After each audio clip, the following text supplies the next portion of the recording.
Within a few months after the attack on Pearl Harbor, I, like many hundreds of thousands of others, joined the services immediately. However, it was about March of 1942 before I was accepted into and passed all my physical exams. Shortly after, I was sent then to Shepherd Air Force Base in Wichita Falls, Texas, and I graduated there from the airplane mechanics school and basic training, all of that, and was shipped then to Las Vegas for the advanced gunnery school. Promotions were quick and easy to come by then. I was within sight of 4 or 5 months. I was made a sergeant and from buck private, and then to a staff sergeant by the time I finished the airplane mechanics school, the gunnery school in Las Vegas. In September, we were in the air-to-air as well as other types of gunnery practice. The targets like this, about 20 feet long,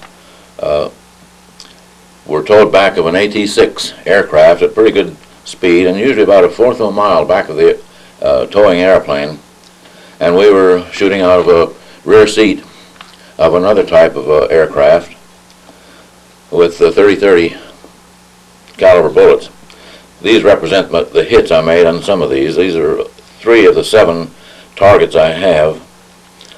I made a pretty good score on those, which I'm kind of proud of.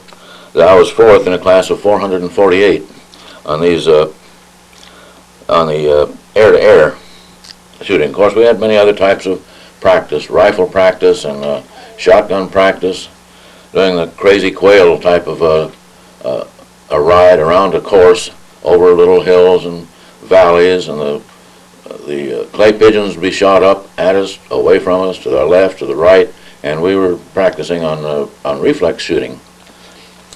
However, my best scores were in the field of the air-to-air.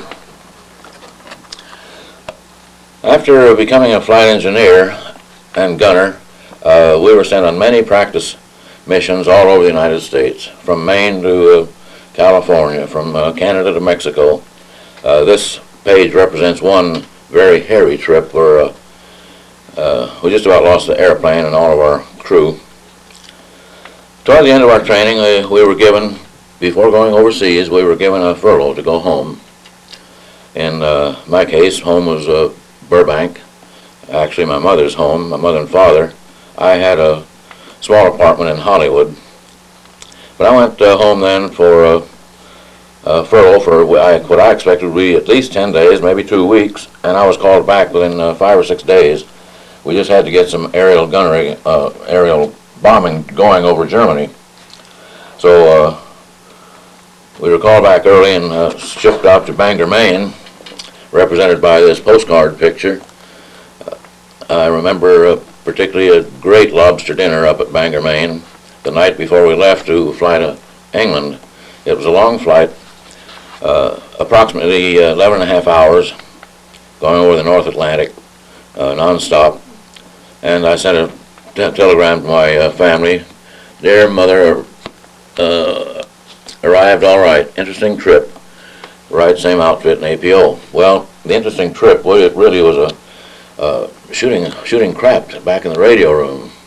All night long, 11 hours, we shot crap back in the radio room, and I'm proud to say that I broke everybody aboard that ship. I even won their cases of liquor and candy bars that we were carrying over there. It totaled over $1,100, and I had never shot crap before, or since, I might add. Then we saw sights of London, the famous old buildings of London. One of the most interesting, of course, is St. Paul's Cathedral. Here are various pictures of our crew, not only our flying crew here, but our ground crew. Ken Harrison, the only one whose name I remember, was the chief of our ground crew, and a more likable guy you'd never known in your life. He kept all of the families informed and with correspondence to, in my case, to my mother and father, even to some letters to my sister. And even when I was, later on, I was missing in action, he kept writing nice sounding letters to all of them. Now here's the first picture of our crew as we were formed. This, the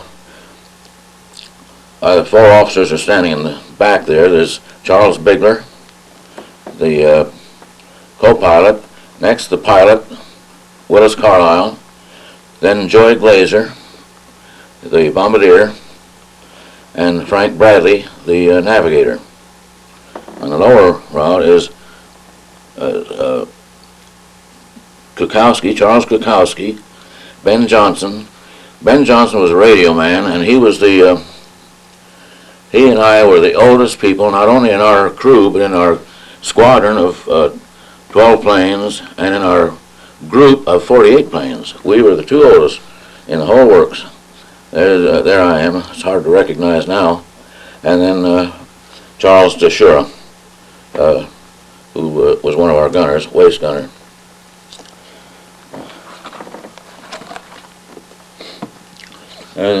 Picture of some of our ground crew with the Judy B.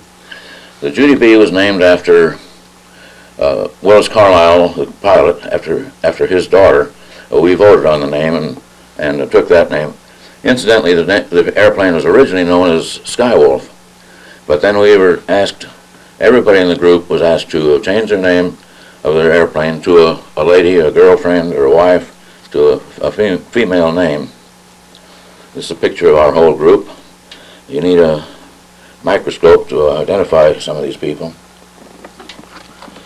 These are just some montage pictures of activities around the base during our 3-month training period there before we flew a mission.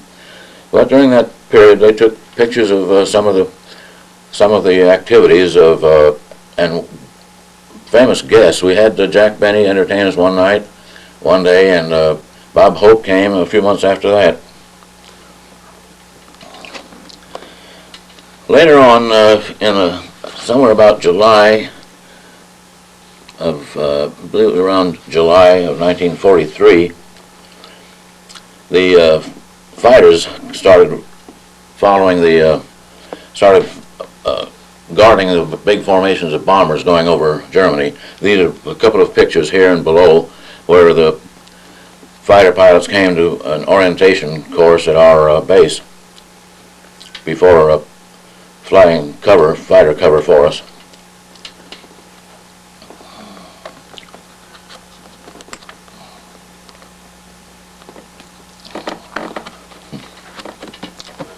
These are various crews of our squadron. This, I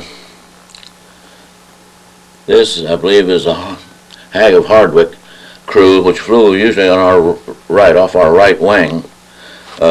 This fellow here is Alex Rule. He was assistant flight engineer on this crew. The engineer was Morgan over here. This crew is the only crew out of our group of 48 airplanes. That's 10 people per plane. That was the only crew that completed all the missions. The others were either shot down, people badly injured, prisoners, a few escaping, and that was some kind of a record for just a lucky crew. This is that same crew up in front here, and here's Morgan, the flight engineer. I'd gone to school with him, the engineering school. These are some of the officers of our squadron. Our squadron commander is Parks, Major Parks. Some of these names I don't remember too well anymore.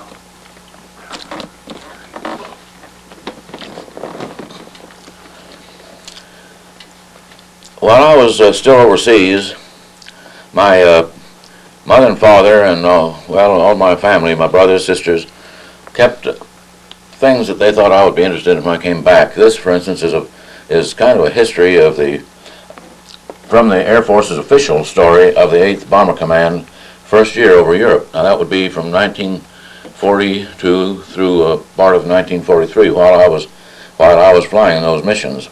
And I have copied some of those pages here that show the type of formations we flew, some of the crews, the story tells of the most dramatic part to me of each mission occurred before the mission. So when they would be gathered here to listen to the briefing before we start, this might be at 3 or 3:30 in the morning, and we'd all gather in this big Quonset hut. The colonel would come in, everybody'd stand at attention. They'd pull back the drapes on the front of the hall, and you'd see a map of Northern Europe with black and red marks showing our route in and the route out. But we'd have another officer talk about the amount of flak to expect, the number of fighters to expect, radio communications, navigation. That sometimes those would take for an hour and a half or 2 hours before we then had to get aboard and take off before dawn. To me, that was one of the most dramatic parts, one of the most dramatic things of the whole works, flying and all of it. Various other pictures.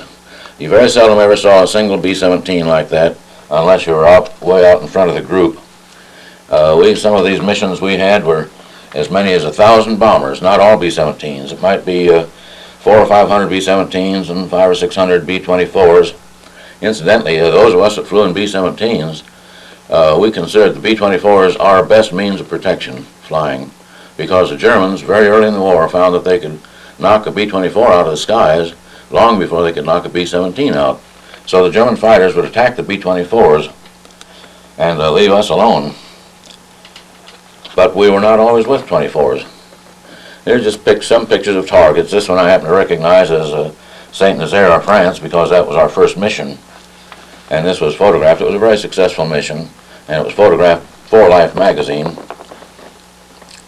This is Hamburg burning. I later on got to see that from a very uncomfortably low distance, from about 1,500 to 1,800 feet. There were a few accidents at the airfields. This was B-17 that crashed on landing.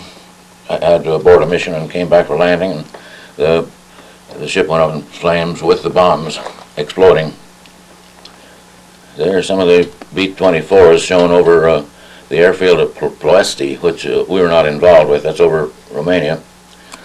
They were flying out of Italy.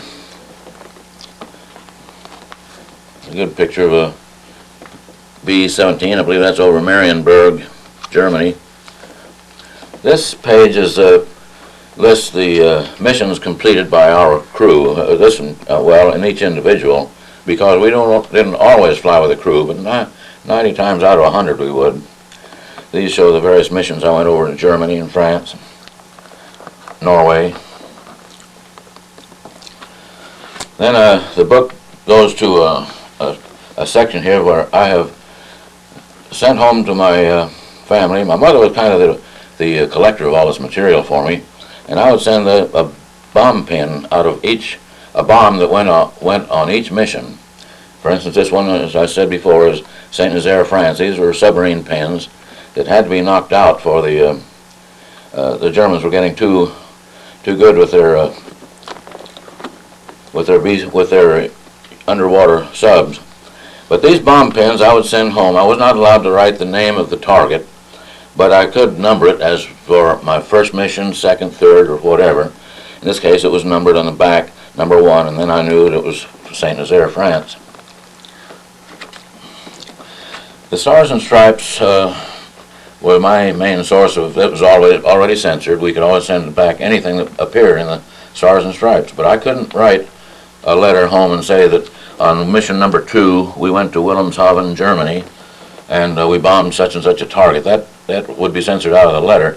But that evening or the next day we would cut out, from the Stars and Stripes, almost an official version of the mission. What it was we knocked out. In this case it was some of the planes went into the Ruhr Valley and knocked out some naval bases also. This is Kiel, which is right near Wilhelmshaven, Germany, and it was the greatest air battle of that time. I think we had more planes in the air then up to that time. Later on, this month or two, we did reach 1,000 airplanes over Hamburg.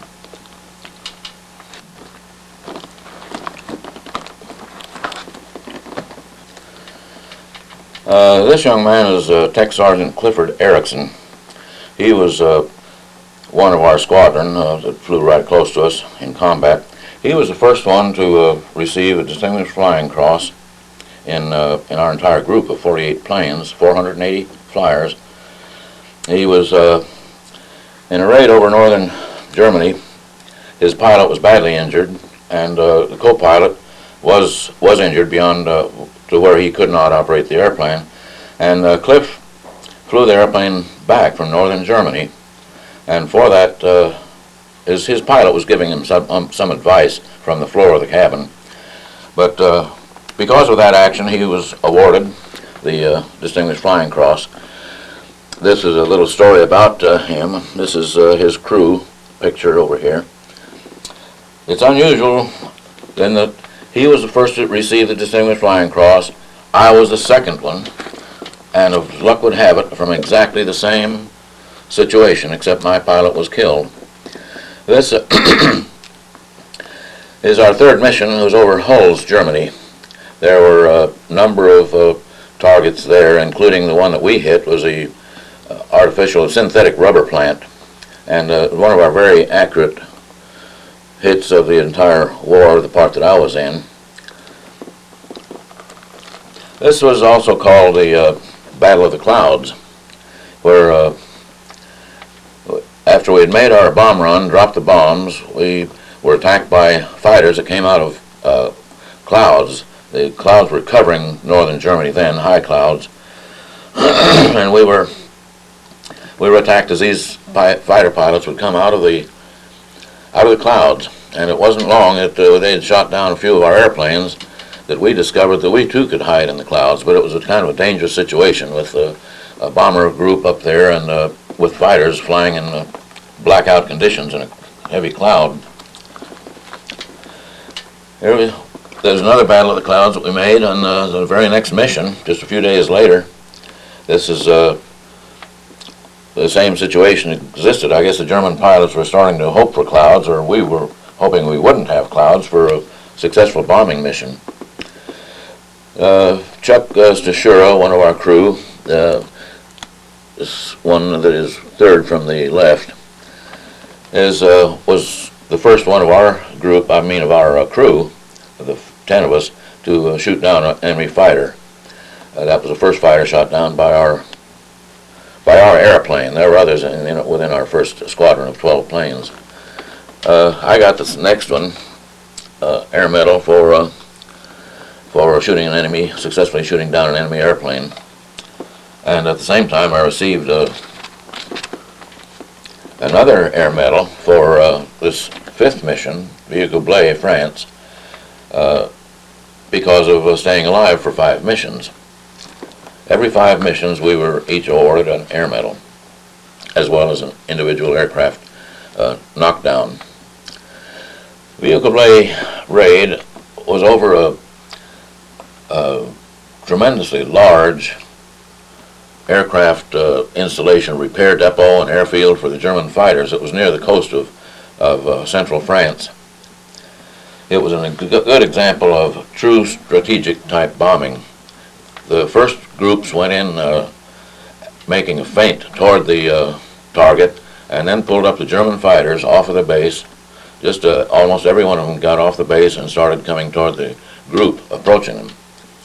The other groups were ready, standing by out over the English Channel, until those same German fighters had to go back to land for refueling. Then that second group of, maybe I don't recall, but 200 or 300 bombers went in and bombed the airfield as these planes were landing and being gassed up. I don't remember the count, but it was a tremendous amount of smoke and fire came out of the German fighters burning on the airfield. Our 6th mission was nothing particular about that. It was Beaumont, France. It's some of the airplanes did go into St. Nazaire again for the submarine pens, which the Germans had been building since our very first mission, rebuilding it. Le Mans was another airfield, Le Mans, France, where the famous race always takes place every year. That was another airfield with a repair depot.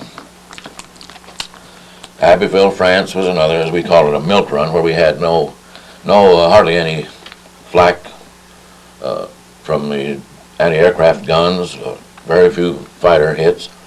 That's also is near the west coast of France.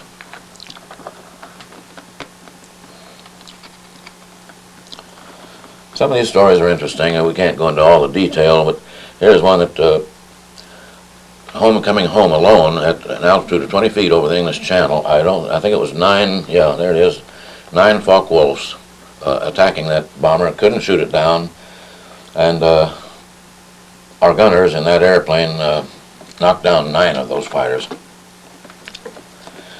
We went again to Villacoublay. The previous mission had knocked down some airplanes, German aircraft, but there was still some repair depots that were missed, and we went back on our July 14th, which is the Bastille Day. So it's France's 4th of July. We saw lots of real firecrackers then. This story is from that raid. The first gunner out of our group to receive, I think the only one too, in the entire war, to receive the Congressional Medal of Honor, Snuffy Smith, shown here as he was doing KP duty for some infraction of some rules or something that he did, but he was awarded the medal, Congressional Medal, by Harold Stinson, the President Roosevelt's Secretary of War.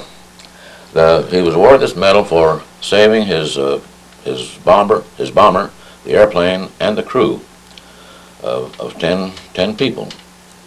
What happened? The ship was set afire in 3 places. Up in the cockpit, the engineer took care of that fire with fire extinguishers. The radio shack was set afire. There was a lot of wood, a lot of rubber, some other flammable materials there. And near the tail gunner's position, at the back door of the B-17, was on fire. There was ammunition there that was almost close to becoming burned and exploding. Well, he found, he used all the extinguishers he had, couldn't get the fire out in any of those 2 places, the radio shack or the tail gun position. He emptied a can of urine at each location. We had no toilets when we flew over combat. They had removed all of those. So he had emptied 2 cans of his urine, of other crew members' urine, to help put the fire out, and still it was blazing in one spot in the radio shack, and he urinated on it, and for this he won the Congressional Medal of Honor. But he did save a valuable airplane, and undoubtedly many of the lives of those aboard. This is simply another award for staying alive for another 5 missions. This mission we went on that day was our 10th mission at what used to be called the Zyder Z. I don't believe the current geography books have that anymore because the Zyder Z has been filled in. There were various types of radio equipment manufacturing going on in plants there, and we wiped all of those out. On that mission, we knocked out a total of 50 Nazi fighters, German fighters. On the 11th mission was July 24th, and this is an interesting mission. No great combat experience in that mission, except that it was our longest mission. We went from the coast of England all the way up to Herøya, Norway, on the southeast coast of Norway, and returned coming across the peninsula and back. The target was extremely secret, and was kept secret not only then, immediately, but all throughout the entire war, until after the war we finally found out what it was we had been bombing. We bombed a plant that was making heavy water, which is one of the prime ingredients necessary for the making of an atomic weapon. So that Hitler and his scientists were getting fairly close. Our intelligence told them at that time, so it was imperative that it was knocked out, and we did. Coming back over that peninsula to the west coast we happened to spot the famous warship, the German warship, the Scharnhorst. It had been missing from locations by the British naval intelligence for about 2 or 2.5 months. They wanted to knock that Scharnhorst out.